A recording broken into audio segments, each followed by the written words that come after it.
Mirador, la plus grande tribune politique de la Guinée, l'habitacle de la plus opinion. Mirador, le grand safari de l'investigation journalistique. Aboubacar Diallo. Le passage de M. Aloutine et Dr Christopher sur cette évaluation technique, cette mission d'évaluation technique déployée en Guinée par le NDI. Oui, que peut-on en retenir? Oui, bon, dans le micro, s'il vous plaît. On les a écoutés. Je crois qu'ils sont venus en Guinée. Ils ont écouté les acteurs, les différents acteurs, le CNRD, la société civile et certains partis. Mais ce que je retiens, à chaque fois qu'ils prennent la parole, ils disent c'est aux Guinéens, en définitive, de décider. Donc moi, j'ai l'impression que leur mission, c'est comme si ça ne sert à rien. Parce qu'ils ne proposent pas. Comment ça? On les a demandé, ils ne proposent pas la solution. Ils nous envoient la mission, je rappelle que la mission n'est pas terminée. Oui, ben voilà. J'espère qu'ils vont poser des actes. Mais pour le moment, on espère qu'à la fin, ils feront des recommandations. Voilà, je suis sur ma fin. En attendant, puisqu'à chaque fois, ils disent c'est aux Guinéens de décider. Bien. Et en dehors du fait que M. Tine nous a proposé, bon, selon lui, la transition ne doit pas dépasser une année. Ouais. Bon, techniquement, mais ils n'ont pas proposé quelque chose parce que je les ai demandé est-ce qu'ils ont dit aux autorités de la transition la mission essentielle d'une transition. Qu'est-ce qu'une transition peut faire et qu'est-ce qu'elle ne peut pas faire?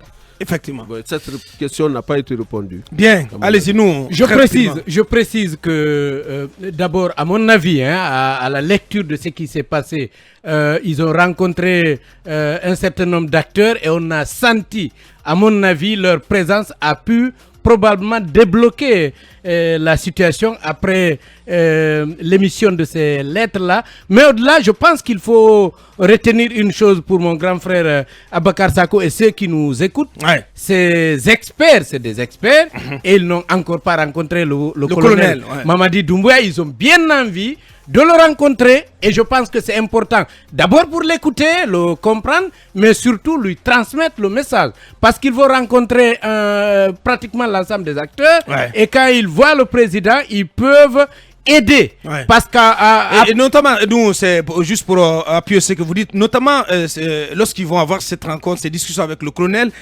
certainement ils attireront son attention sur la nécessité d'accepter un médiateur désigné par la CEDEAO parce qu'ils ont dit que ça relève des bonnes pratiques en la matière et pour eux quelqu'un qui serait désigné par la CEDEAO pourrait servir d'interface, de courroie entre la classe politique et les autorités de la transition. C'est important. C'est clair. Parce que pour le moment, le colonel, il ne veut pas entendre parler de médiateur de la CEDEAO ou de facilitateur de la CEDEAO. Mais c'est important, Bakar, de dire à tous ceux qui nous écoutent que c'est pas forcément bien pour eux d'annoncer tout ce qu'ils veulent dire au président parce que ça peut leur fermer des portes. Effectivement. Et ce n'est bien ni pour eux, pour la mission, ni pour nous-mêmes qui avons besoin quand même de ce soutien, de cet accompagnement et des personnalités qui puissent relayer les préoccupations des citoyens, les préoccupations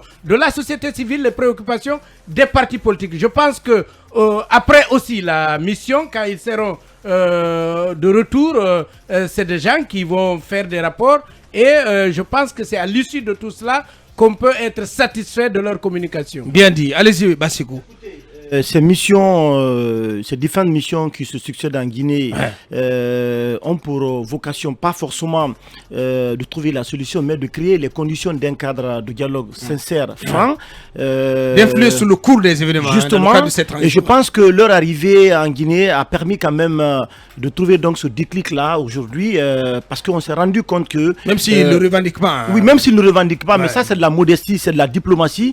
Mais en réalité, les différentes rencontres... À mon avis, que cette rencontre a eu à Conakry, ces rencontres ont permis un peu de faire comprendre aux militaires qui sont au pouvoir qu'il y a nécessité aujourd'hui absolue d'aller vers ce dialogue qui est à mon avis la solution qu'il faut pour débattre de toutes les problématiques liées aujourd'hui à la transition guinéenne. Le processus, vous l'avez rappelé plusieurs fois, on n'a pas suffisamment de visibilité sur la durée de la transition. Je crois que ces missions qui arrivent en Guinée dans ce contexte que nous vivons aujourd'hui doivent être salués par tout le monde. Je ne crois pas que le CNRD soit dans la logique, à mon avis, de fermer la porte, parce que c'est vrai que la désignation des médiateurs, comme l'avaient souhaité les partis politiques, pour notamment essayer de voir quel mécanisme faut-il mettre en place pour trouver une solution à cette crise. À mon avis, cette question doit être débattue. Le CNRD ne doit pas être, à mon avis, fermé à la désignation des médiateurs, mais ce qui est important aujourd'hui, c'est cette volonté finalement du CNRD à répondre notamment aux revendications des partis politiques concernant la mise en place d'un cadre de dialogue pour discuter notamment des questions liées à la transition guinéenne. Merci Basseko. Cabinet, cette position personnelle exprimée par M. Tine sur le délai raisonnable, le temps raisonnable d'une transition. Parce qu'il dit que pour lui, une transition qui doit se mener dans un temps raisonnable doit pouvoir se décliner sur au maximum une année. Oui, je crois que ce qu'il a dit ressort dans quelques études qui ont été menées là-dessus. Celle de la GSP de FIM avait d'ailleurs prouvé que les gens n'avaient pas de problème avec une transition qui n'excéderait pas une année, et que pour la plupart, on voulait s'inscrire dans une durée de transition qui n'excéderait pas donc une année. Et je pense qu'il y a aussi une chose qu'il faut comprendre un peu, ces missions-là. C'est une mission d'évaluation. Le NDI envoie une mission technique d'évaluation en vue de la mise en place d'actions dans le cadre véritablement de cette transition-là. De l'accompagnement de cette transition. C'est un peu différent d'une mission de facilitation ou de médiation. C'est un peu différent. Donc c'est à la suite de ces rencontres-là qu'un rapport va être dressé, et ce rapport va servir donc de cadre d'action au NDI, et probablement cette mission pourrait revenir. Elle verra est-ce qu'il y a une nécessité d'envoyer par exemple des émissaires ou peut-être des anciens présidents de transition ou de présidents de la République qui pourraient venir voir le colonel et tous les acteurs pour leur dire voilà comment ça fonctionne. Donc je crois qu'il faudra voir un peu. C'est pourquoi si on les a écoutés, ils n'étaient pas très sur ils n'étaient pas assez bavards sur les questions du type à dire nous avons dit ça, il faut faire ci, il faut faire ça. C'est une mission d'évaluation technique et elle permet donc à l'institution de savoir effectivement qu'est-ce qu'il faut faire dans le cadre de cette transition. Bien, allez-y Emmanuel, pour clore. Moi je pense que globalement c'est quand même bien entendu une mission d'évaluation, mais qui a quand même bien réussi.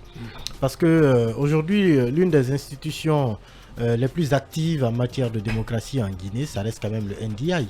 Et quand une mission de ce genre arrive, une sommité comme Alioune Tine par exemple, qui est connue quand même, pas seulement de la Guinée ou du Mali, qu'ils fassent des propositions, parce qu'ils ont quand même aussi un franc-parler qu'il faut leur reconnaître. Et qu'ils arrivent, après quelques rencontres, déjà qu'un cadre, la perspective d'un cadre de dialogue se dessine. Je pense qu'il faut saluer cela. Il faut saluer, et comme l'a dit Cabinet, ce ne sont pas des diplomates qui vont venir dicter ce qu'il faut pour la Guinée. Ils ne vont pas dire forcément ce qu'ils ont dit de part et d'autre, mais leur simple présence, et surtout partir voir des acteurs politiques et de là aller rencontrer le ministre des Affaires étrangères, c'est comme un peu jouer un rôle de pollinisation. On prend quelque part un message, on l'envoie ailleurs, et dans ce contexte flou où il n'y a pas de dialogue, je pense que des personnes de ce genre justement jouent un grand rôle, et là ils ont pratiquement, à mon avis, même s'ils ne l'ont pas revendiqué, ils ont permis de débloquer la situation. Et ça augure quand même de meilleures perspectives en termes de dialogue, en termes de stabilité, de gestion de cette transition. De la transition. Bien dit. Je pense que c'est vraiment une belle réussite. Bien dit. Oui, Cabinet. Je pense qu'une mission comme celle-ci est importante, parce que ça permet justement d'échanger sur les expériences de ceux qui arrivent d'une institution comme le NDI, qui a quand même une forte expérience dans la gestion des transitions. Et puis je crois qu'il faut aussi saluer la possibilité que la junte donne aujourd'hui à ces missions d'arriver. Parce qu'il faut rappeler que celle de décembre 2019 a eu des difficultés à pouvoir rencontrer Alpha Condé. Et ceci a été d'ailleurs assez commenté dans la presse. Donc je crois que le fait de dire que la transition en Guinée est facile à mettre à mener au bout par le fait qu'il y a une possibilité d'écoute. Et je crois qu'il faut renforcer ceci. Il y a un passage qui m'a quand même marqué. C'est le fait que pour eux, il y a une opinion publique en Guinée qui est militante. Quand je parle d'une opinion militante, c'est celle qui veille à la transition. Et celle-ci est en réalité une sorte de, d'adjuvant à la réussite de cette transition, ou plutôt au développement une opinion publique exigeante, et qui, quoi qu'on dise, est quand même assez présente dans cette transition. Bien. Et je crois que là-dessus, ceci est une force importante qu'il faut continuer à ménager. Bien. Ouais, Lincoln. Abakar, le mérite de cette mission réside dans sa démarche qui est vraiment inclusive. C'est ce qu'on a besoin, contrairement à la mission contrairement aux missions conjointe précédentes. CEDEAO-ONU qui juste avait consulté une partie par pression diplomatique. Ça, c'est pas du tout sérieux. Alors aujourd'hui, moi j'apprécie également, contrairement Non, au mais grand c'est frère- Maurice Anda. Oui, non, lui. moi, de toute façon, je trouve que la même démarche... si quand Mais même, dans non, le c'est rapport... lui, non, pas Maurice Maurice Anda. Anda. Son propre Non, chef, je c'est pense attention, c'est parce pas que- Maurice Anda. Ouais. Ça relève du propre chef des missionnaires qui n'ont pas eu quand même... Non, pas forcément. Peut-être peut-être, l'agent au plus haut niveau. voilà, c'est un peu Au cela. plus haut niveau. Contrairement au grand frère Sako, Ouais. moi je trouve que ces messieurs ont un franc-parler. Et je sais que le jour où ils vont rencontrer... Ouais, Sako, lui, il est le resté général- sous sa fin. Oui, non, bien sûr, Ouais, mais bien sûr. à partir du moment où la situation est quand même est dépeinte, vous vous rendrez compte que ces messieurs ne vont pas avoir la langue de bois devant qui que ce soit. C'est bon. Parce qu'ils ont dit qu'ils ont constaté, comme tout le monde, que l'enthousiasme du début est retombé. Et retombé. Donc ça, c'est des Et que vérités. ça devrait pousser les nouvelles autorités à ouvrir C'est quand une même. très bonne à s'interroger. observation. Absolument. Quand on le dira, C'est conforme à la réalité, président, ouais. il comprendra lui-même que cet enthousiasme-là a baissé Ouais. et que il faut revoir ses copies Ouais. pour redémarrer. Bien dit. Moi, je voudrais profiter Ouais. de cette occasion pour déplorer quand même l'absence des Guinéens sur la scène africaine. Regardez, on a quand même, quand on parle d'experts et tout, on a quand même deux anciens présidents de la transition en Guinée. Sekouba Konaté, Moussa Dadis Oh là là, Camara. mais- Non, non, je voudrais C'est dire comment que ils sont partis.